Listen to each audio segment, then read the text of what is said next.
ओम नमो भगवते वासुदेवाय। ओम नमो भगवते वासुदेवाय। स्वागत है सभी दर्शक साथियों का आपके अपने यूट्यूब चैनल रामकृष्ण जी शिवम स्टूडियो में। मैं रामकृष्ण शास्त्री आगरा से आप लोगों के बीच में धार्मिक कथा, व्रत कथा एवं अन्य जानकारियां लेकर के आता रहता हूं। तो आज भी बहुत ही महत्वपूर्ण जानकारी लेकर के आए हैं। विजया एकादशी कब है? लोग कन्फ्यूज में हैं, 23 फरवरी को व्रत रखें या 24 फरवरी को व्रत रखें।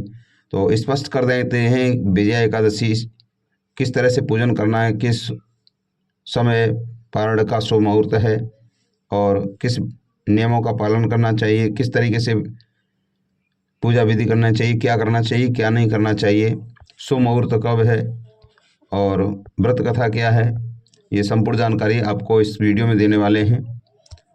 और हमारे चैनल पर आपको विष्णु सहस्त्रनाम पाठ की वीडियो मिल जाएगी, वहाँ से इस वीडियो को देख लें। और अभी तक आपने चैनल को सब्सक्राइब नहीं किया तो प्लीज़ चैनल को जरूर सब्सक्राइब करें, बेल को प्रेस करके रखें जिससे नोटिफिकेशन सबसे पहले आपको मिले। चलिए ज़्यादा समय नहीं लेते प्रारंभ करेंगे। पंचांग के अनुसार फाल्गुन मास के कृष्ण पक्ष की एकादशी को विजया एकादशी के रूप में मनाया जाता है। इस व्रत को रखने और भगवान विष्णु की विधि पूजा करने से जीवन में सुख, समृद्धि और आध्यात्मिक ऊर्जा मिलती है। तो विजया एकादशी के दिन व्रत रखने वालों को प्रातःकाल स्नान करने के साफ वस्त्र पहनना चाहिए। भगवान विष्णु की मूर्ति के सामने दीपक जलाकर पूजा अर्चना करनी चाहिए। साथ ही इस दिन गीता पाठ, विष्णु सहस्त्रनाम, अन्य धार्मिक ग्रंथों का पाठ करना चाहिए। अत्यंत फलदायी माना जाता है। भक्त इस दिन बर्तन का उपयोग किए बिना सात्विक भोजन ग्रहण करते हैं। रात्रि जागरण करके भजन कीर्तन करते हैं। विजया एकादशी 24 फरवरी 2025 को है, जबकि व्रत का पारण 25 फरवरी 2025 को होगा। और इस पावन अवसर पर श्रद्धालु व्रत रखते हैं और भगवान विष्णु की पूजा अर्चना कर आशीर्वाद लेते हैं। जान लेते हैं शुभ मुहूर्त कब है। वैदिक पंचांग के अनुसार फाल्गुन कृष्ण पक्ष की एकादशी तिथि 23 फरवरी 2025 को दोपहर 1:55 से प्रारंभ होकर के समापन होगी 24 फरवरी 2025 दोपहर 1:44 पर। धार्मिक मान्यताओं के अनुसार विजया तिथि का व्रत 24 फरवरी को रखा जाएगा, क्योंकि 23 फरवरी 2025 को दोपहर 1:55 से प्रारंभ होगी और 24 फरवरी 2025 को 1:44 तक रहेगी। तो उदया तिथि के अनुसार 24 फरवरी को व्रत रखा जाएगा। पारण का शुभ मुहूर्त एकादशी के व्रत का पारण का द्वादशी तिथि पर करने का विधान है। और विजया एकादशी का व्रत 25 फरवरी 2025 को सुबह 6:50 से 9:08 तक किया जा सकता है। इस अवधि में के भीतर व्रत का पारण करना शुभ माना जाता है। व्रत पारण के बाद श्रद्धा अनुसार गरीबों को भोजन कराना, मंदिर में अन्न और धन का दान करना अत्यंत पुण्यकारी माना जाता है। ऐसी मान्यता है, दान करने से साधक के जीवन में समृद्धि बनी रहती है और उसे किसी वस्तु की कोई कमी नहीं होती। ब्रह्म मुहूर्त सुबह 5:11 से 6:01 तक है। विजय मुहूर्त दोपहर 2:29 से 3:15 तक रहेगा। और गोधूली मुहूर्त शाम को 6:15 से 6:40 तक रहेगा। निस्ता मुहूर्त 12:09 से 12:19 तक रहेगा। विजय एकादशी के कुछ नियम हैं, सावधानी है, जरूरी है।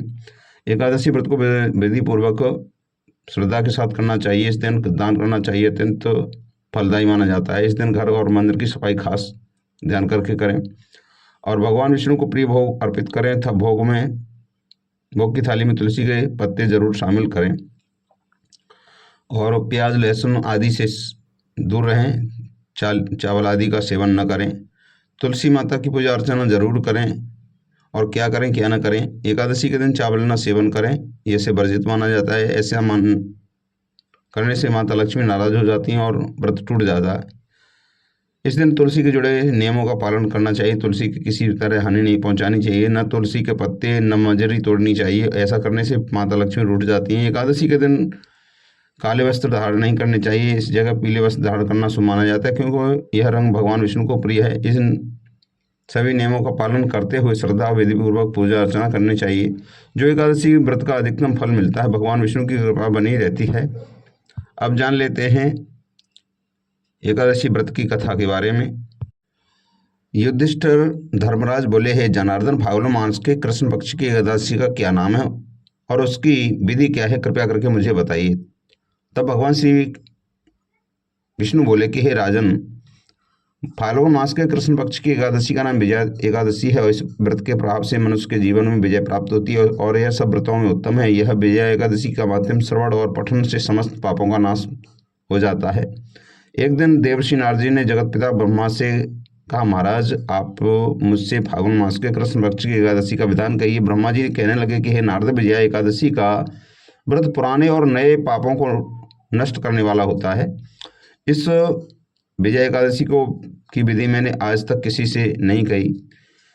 यह समस्त मनुष्यों को विजय प्रदान करती है। त्रेता युग में मर्यादा पुरुषोत्तम श्री रामचंद्र जी को जब 14 वर्ष का वनवास हो गया था, तब वे श्री लक्ष्मण और सीता जी सहित पंचवटी पर निवास करने के लगे। वहां पर दुष्ट रावण ने जब सीता का हरण कर लिया, तब उनका समाचार श्री रामचंद्र जी तथा अत्यंत लक्ष्मण जी आदि व्याकुल हुए और सीता जी की खोज के लिए चलते घूमते घूमते जब मरासन जटायु के पास पहुंचे, तो जटायु उन्हें सीता जी का वृतांत सुनाकर सुरलोक चला गया। जब कुछ वो आगे बढ़े तो सुग्रीव से मृत्युंजय बाली का वध किया। हनुमान जी ने लंका में जाकर सीता जी का पता लगा और उनके श्री रामचंद्र जी और सुग्रीव की मित्रता का वर्णन किया। वहां लौटकर हनुमान जी ने भगवान राम के पास आकर के सब समाचार कहे। श्री रामचंद्र ने वानर सेना सहित सुग्रीव संपत्ति से लंका को प्रस्थान किया। जब श्री रामचंद्र समुद्र के किनारे पहुंचे, तब उन्होंने मगरमच्छ आदि से युक्त उस अगाध समुद्र को देखकर लक्ष्मण जी से कहा कि इस समुद्र को हम किस तरह पार करेंगे। तब लक्ष्मण जी ने कहा, हे पुराण पुरुषोत्तम, आप आदि पुरुष हैं, सबको जानते हैं।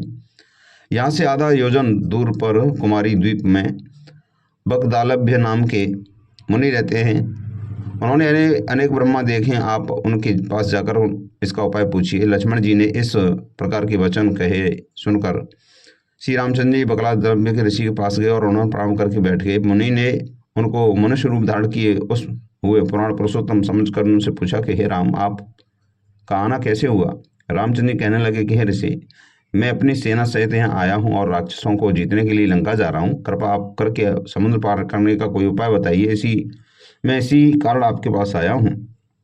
बकदालभ्य ऋषि बोले कि हे राम, फाल्गुन मास के कृष्ण पक्ष की एकादशी का उत्तम व्रत करने से निश्चित ही आपकी विजय होगी, साथ ही आप समुद्र भी अवश्य पार कर लेंगे। इस व्रत की विधि यह है, दशमी के दिन स्वर्ण, चांदी, तांबा और या मिट्टी का एक घड़ा बनाएं।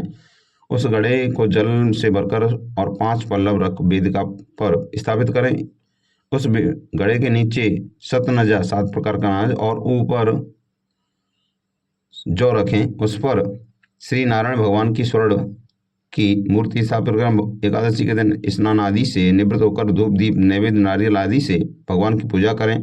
तत्पश्चात घड़े के पास बैठ करके दिन व्यतीत करें और रात्रि को भी इसी प्रकार बैठ करके जागरण करें। द्वादशी के दिन नित्य नियम से निवृत्त होकर के उस घड़े को ब्राह्मण को दे दें। और हे राम, यदि तुम भी इस व्रत को सेनापतियों सहित करोगे तो तुम्हारी विजय अवश्य होगी। श्री रामचंद्र ऋषि के कथानुसार कहने के अनुसार उस व्रत को किया, इसके प्रभाव से दैत्यों पर विजय पाई।